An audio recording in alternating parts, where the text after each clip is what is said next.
안녕하십니까. 국경선평학교 정지석입니다.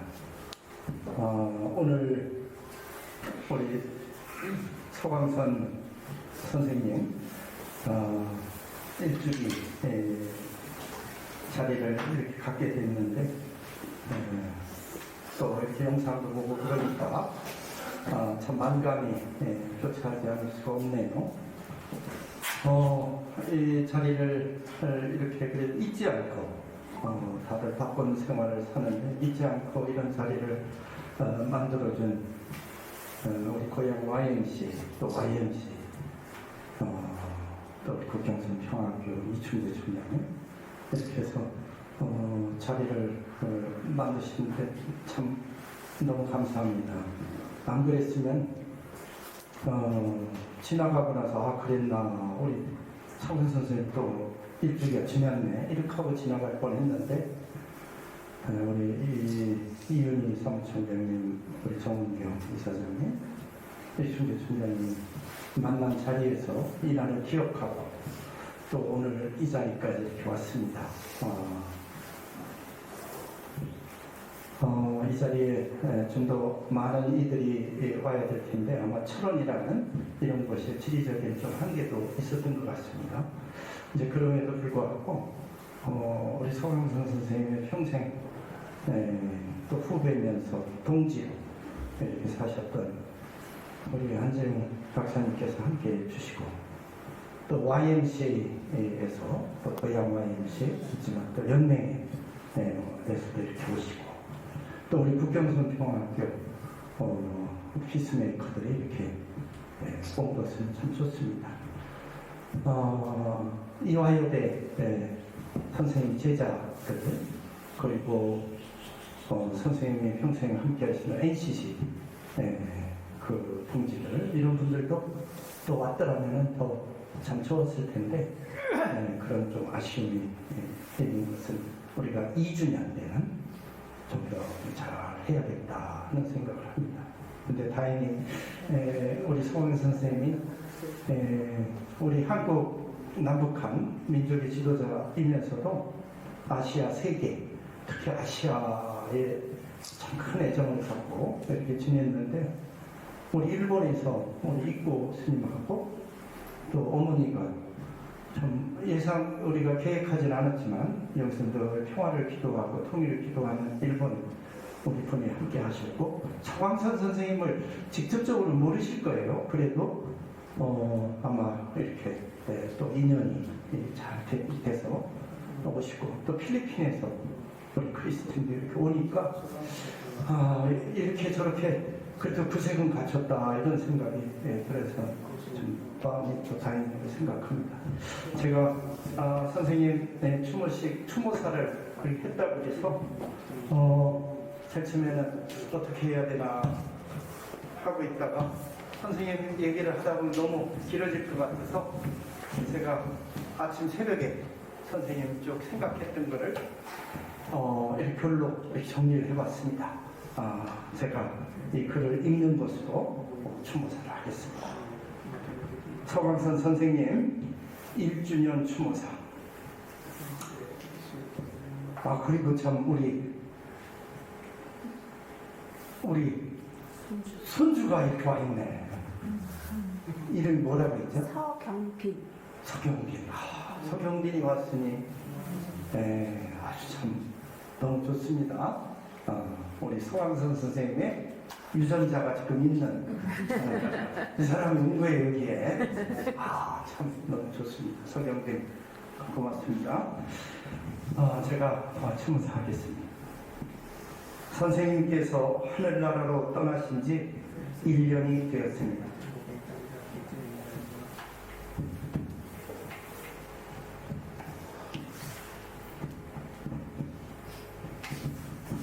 저희들은 오늘 여기 선생님께서 마지막 메시지를 남겨두고 가신 국경선 평화학교 건축 현장에 모여 선생님을 추모하는 시간을 갖습니다. 선생님은 죽지 않고 우리 마음속에, 우리 기억 속에 살아계십니다. 이것이 오늘 우리가 선생님을 추모하는 이유요 목적입니다.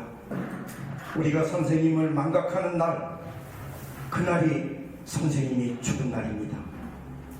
이 세상에 사는 동안 우리가 선생님을 잊지 않고 선생님의 삶과 가르침을 기억하는 한 선생님은 저희들 가슴 속에, 삶 속에, 실천 속에 영원히 살아 계십니다. 죽음아, 너의 이기는 것이 어디 있느냐? 사망아, 너의 쏘는 것이 어디 있느냐? 사망에 쏘는 것은 죄요, 죄의 권능은 율법이다. 우리 주 예수 그리스도로 말미암아 우리에게 이김을 주시는 하나님께 감사하노니, 그러므로 내 사랑하는 형제들아, 견고하며 흔들리지 말며 항상 주의 일에 더욱 힘쓰는 자들이 되라.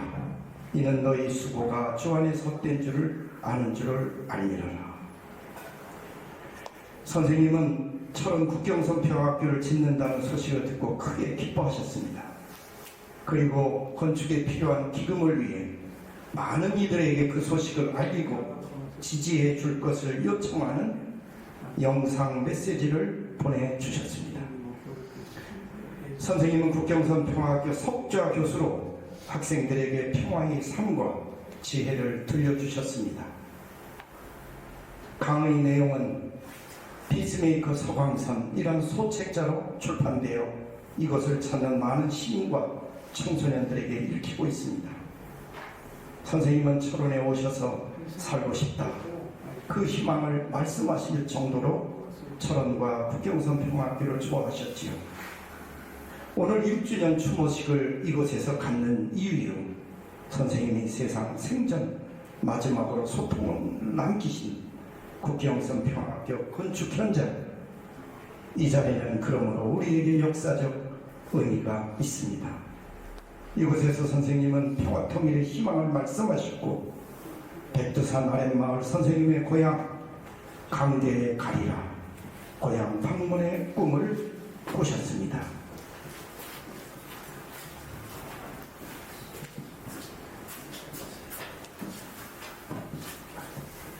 사모님과 함께 한탄 리버 스파 호텔의 스파게티를 좋아하셨습니다.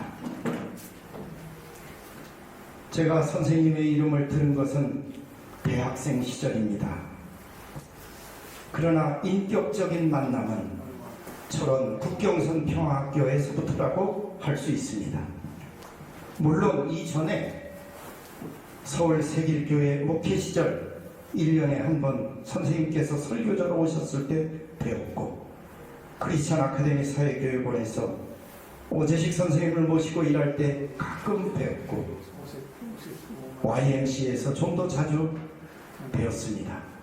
그러나 선생님과 자주 깊은 만남은 철원 국경선 평화학교 시절부터라고 하겠습니다.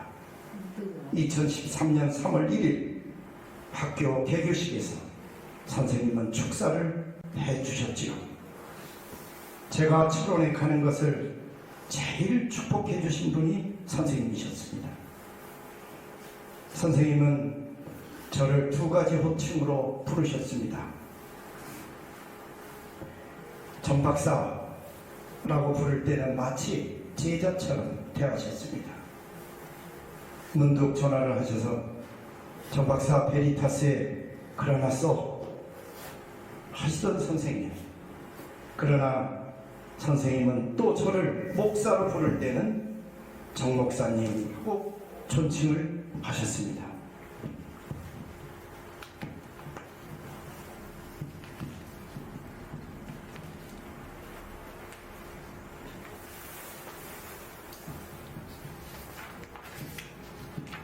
제가 소이산에서 종종 선생님 건강하시길 기도하는 메시지를 전해드리곤 했는데, 그럴 때면 꼭 전화로 응답하시면서 정 목사님 하고 불렀습니다.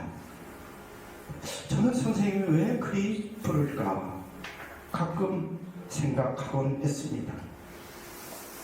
단순하지 않은 선생님만의 목사에 대한 기대와 요구가 있음을 저는 어림짐작이나마 하고 있습니다. 이제 나중에 저도 하늘나라에 가게 되면 선생님을 만나면 저의 판단이 맞았는지 선생님께 여쭤보려고 합니다.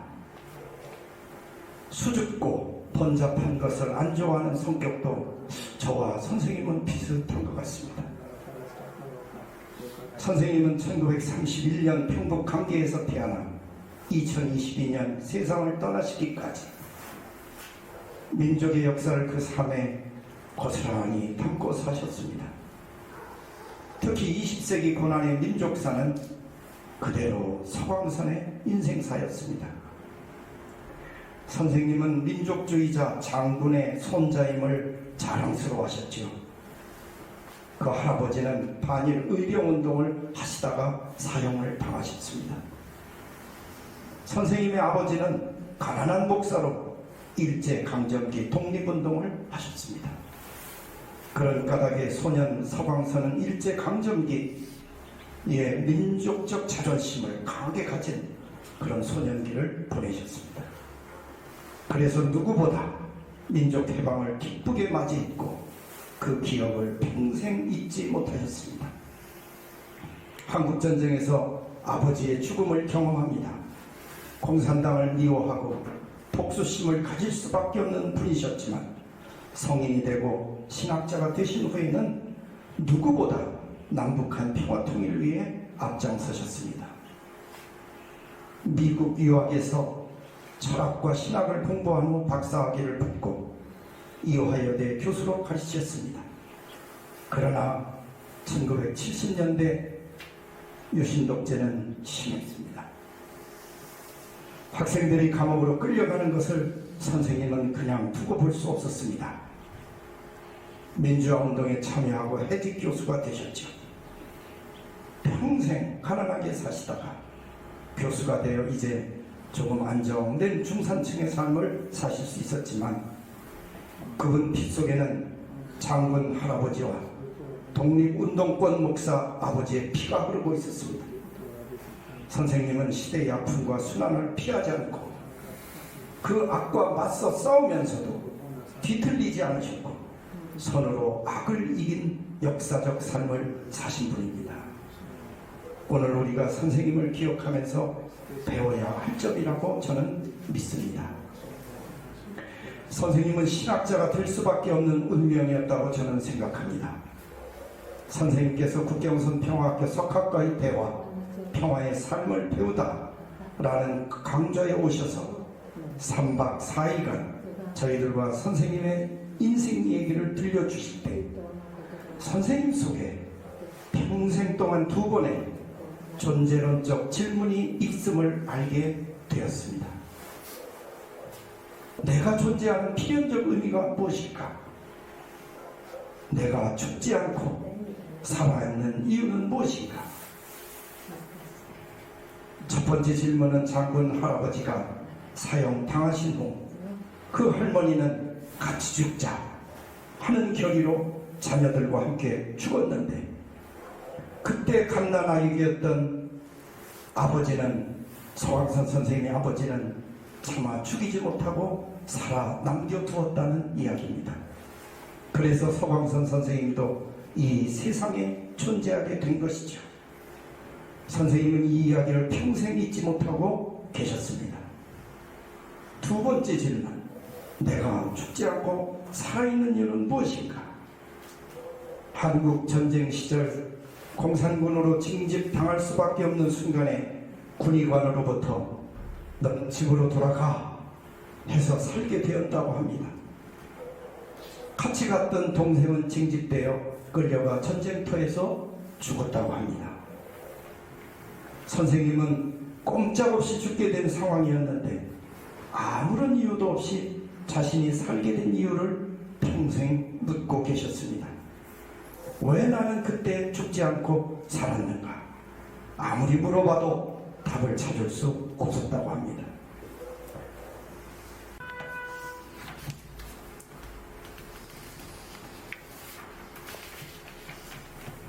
철학에서 찾을 수 없었기에 선생님은 신학으로 옮겨갔다고 봅니다. 그렇게 해서 존재론적 필연성에 대한 해답을 찾는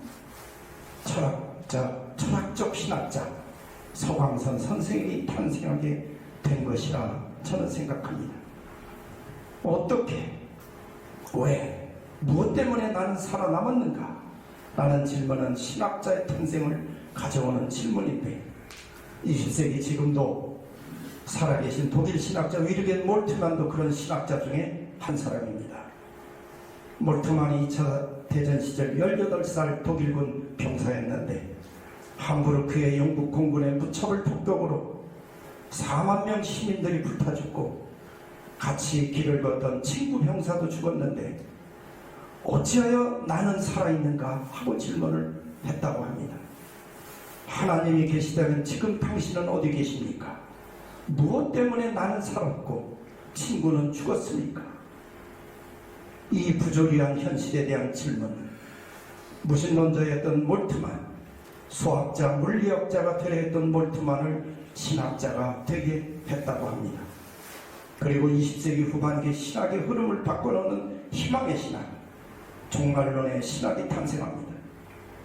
한 개인뿐만이 아니라 모든 세계가 종말을 향해 가지만 그 종말이 비극적이거나 절망적인 것이 아니라 희망적 종말인 이유는 거기에 하나님이 계시기 때문이다. 오늘 우리가 비록 이 세상의 부조리함과 불합리한 일을 이해하지 못한다 할지라도 종말론의 자리에서 돌아보면 희망을 향해 살게 되어 있다. 그러므로 희망을 갖고 이 세상 불의와 맞서 싸워야 한다.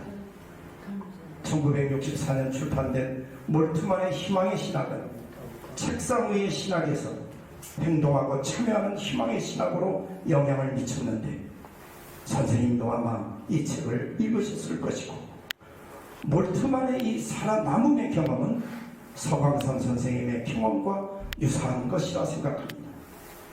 선생님의 신학은 결코 책상 위의 신학, 강단의 신학일 수 없었습니다. 선생님은 시대의 부름에 응답하는 참 신학자였고 민중신학운동, 민주화운동, 통일운동에 참여하셨고 후반기에는 평화와 생명의 문제를 다루는 생명평화 신학자로 일생을 사셨습니다. 그런 삶의 결과 민주화운동에 참여하며 해직을 당하셨고 감옥 가는 위험을 무릅쓰고 민족의 통일과 평화에 대한 한국 기독교의 선언 작성 과정에 참여하셨습니다. 시대의 불의에 항거하는 행동하는 신학자로서 선생님의 삶은 지금 우리 후학들이 기억하고 배워야 할 점이라고 저는 믿습니다. 이 세상을 떠나시는 그 순간까지 선생님은 무지개를 쫓는 새 약속, 희망을 바라보며 이 세상의 불의와 맞서는 행동하는 신학자셨습니다. 종종 선생님은 몸이 아프고 마음이 약해진 탓인지 저에게 전화를 걸어 정 박사, 내가 살아생전에 정말 고향 강계 갈 수 있을까? 그 사무치는 육친의 소망을 말씀하시곤 했습니다. 저는 지금 한스럽습니다. 선생님 모시고 그곳에 갈 수 있다고 대답하곤 했는데 약속을 못 지켰습니다. 선생님의 한이 나의 한이 되고 우리의 한이 되고 선생님이 사랑했던 사람들의 한이 되고 이화여대 제자들의 한이 되고 에큐메니컬 친구들의 한이 되고 선생님의 설교를 듣던 사람들의 한이 되고 선생님의 책을 읽은 독자들의 한이 되고 선생님을 존경하는 사업가 정치인들이 한이 되길 바랍니다. 이 한은 원한이 아닙니다.